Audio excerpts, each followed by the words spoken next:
योग की एक विशेषता है मन को स्थिर रखने की। किसी भी प्रकार के उतार चढ़ाव के बीच भी स्वस्थ मन के साथ जीने की कला योग से सीखने को मिलती है।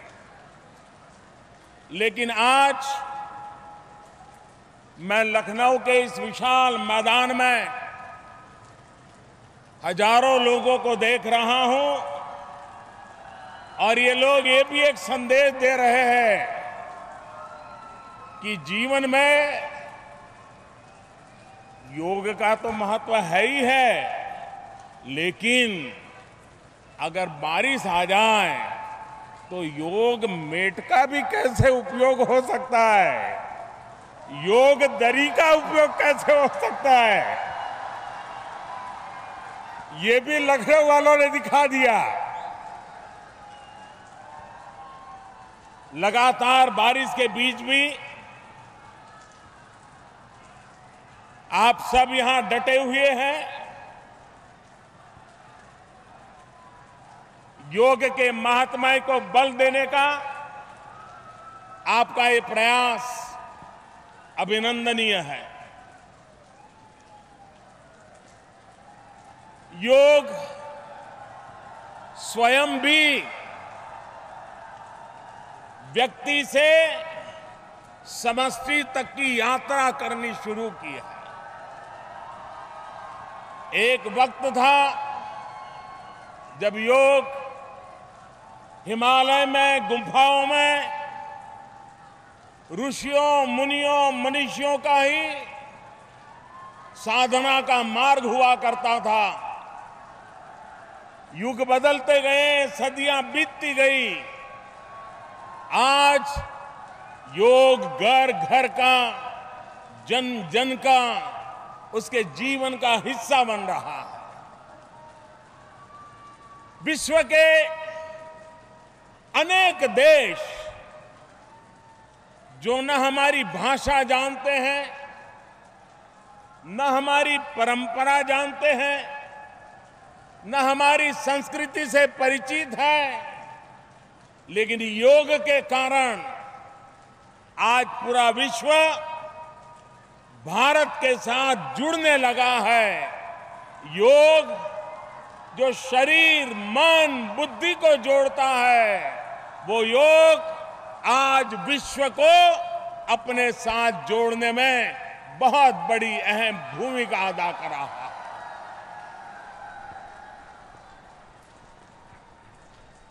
यूनाइटेड नेशंस ने सर्वाधिक वोटों से कम समय में जब योग को अंतर्राष्ट्रीय दिवस के रूप में स्वीकृति दी, तब से लेकर के आज दुनिया का शायद ही कोई देश होगा जहां पर योग के संबंध में कोई कार्यक्रम न होता हो, योग के प्रति आकर्षण न बढ़ा हो, जागरूकता न बढ़ी हो। पिछले 3 वर्ष में योग के कारण अनेक नई नई योगा इंस्टीट्यूट्स आज डेवलप हुई हैं। पिछले 3 वर्ष में बहुत बड़ी मात्रा में योगा के टीचरों की मांग बढ़ी है। योगा की ट्रेनिंग इंस्टीट्यूट्स में भी नौजवान योगा को एक प्रोफेशन के रूप में स्वीकार करते हुए अपने आप को तैयार कर रहे हैं। दुनिया के सब देशों में योगा के टीचर की मांग हो रही है। विश्व में एक नया जॉब मार्केट योगा के द्वारा तैयार हो रहा है और भारत के लोगों की प्राथमिकता सारी दुनिया में सबसे पहले रहती है। एक जमाना था हर कोई अपने अपने तरीके से योग करते थे। धीरे धीरे उसका स्टैंडर्डाइजेशन उसके स्टेजेस, योग में कैसे आगे बढ़ना, पहला स्टेज, दूसरा स्टेज, तीसरा स्टेज, धीरे धीरे वैज्ञानिक तरीके से विश्व में समान रूप से योग की प्रक्रिया को भी स्टैंडर्डाइज करने की दिशा में भारत में और भारत बाहर भी बहुत सारे प्रयास चल रहे हैं। पिछले वर्ष यूनेस्को ने भारत के योग को मानव संस्कृति की एक अमर विरासत के रूप में मान्यता दी है। विश्व के संगठन स्कूलों में, कॉलेजेस में बालकों को योग की ट्रेनिंग मिले, बालक योग से जुड़े और धीरे धीरे वो जीवन का हिस्सा बन जाए, उस दिशा में जागरूकता बढ़ती चली गई है। आज भारत में भी कई राज्य ऐसे हैं जिन्होंने योग को शिक्षा का एक उपक्रम बनाया है, ताकि हमारी भावी पीढ़ियां हमारी सदियों पुराने इस विज्ञान से परिचित हो, उसके अभ्यासु बने और वे उनके जीवन का हिस्सा बने। हेल्थ के लिए कई प्रकार के प्रकल्प होते हैं, लेकिन फिटनेस से भी ज्यादा, हेल्दी होने से भी ज्यादा वेलनेस का महत्व होता है। और इसलिए वेलनेस को जीवन में सहज प्राप्त करने के लिए योग एक बहुत बड़ा माध्यम है।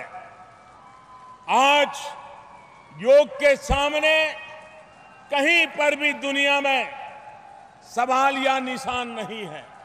समयानुकूल परिवर्तन होते रहे हैं।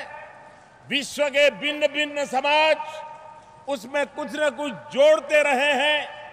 स्थल, काल, परिस्थिति के अनुकूल, आयु के अनुकूल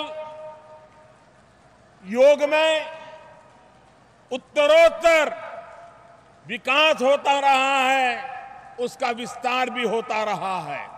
और इसलिए इस महत्वपूर्ण अवसर पर मैं देश और दुनिया के लोगों को योग को जीवन का हिस्सा बनाने के लिए आग्रह करता हूं। हमें योग के मास्टर बने या न बने, हम योग में अचीवर बने या न बने, लेकिन हम योग के अभ्यासु बन सकते हैं।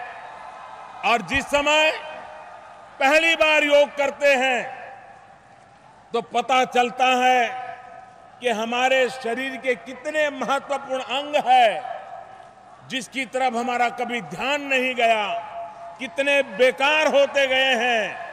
और जब योग शुरू करते हैं तो शरीर के अनेक अंग जो सुषुप्त अवस्था में पड़े हैं, उनकी जागृति को हम खुद अनुभव कर सकते हैं। उसके लिए कोई बड़ी दिव्य चेतना की आवश्यकता नहीं होती है।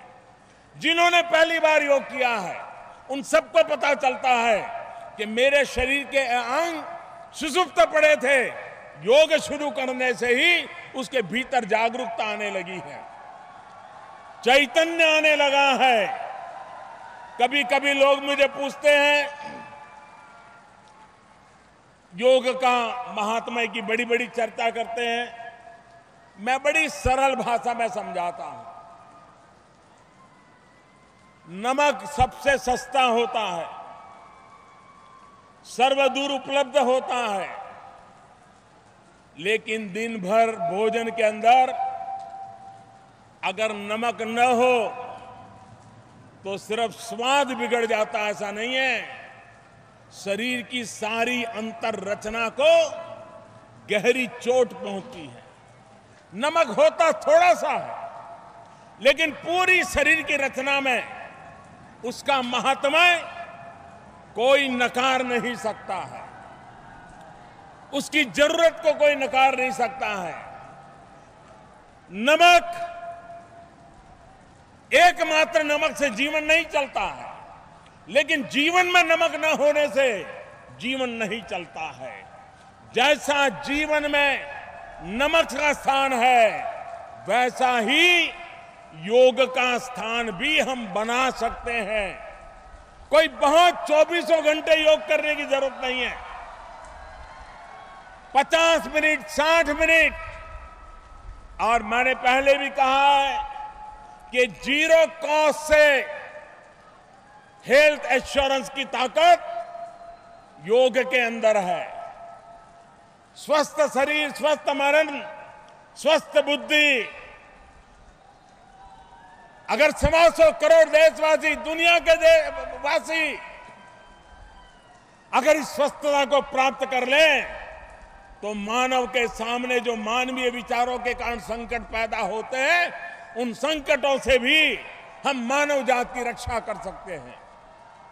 और इसलिए आज तृतीय अंतर्राष्ट्रीय योगा दिवस पर विश्व भर के योगा प्रेमियों को मैं हृदयपूर्वक बधाई देता हूं।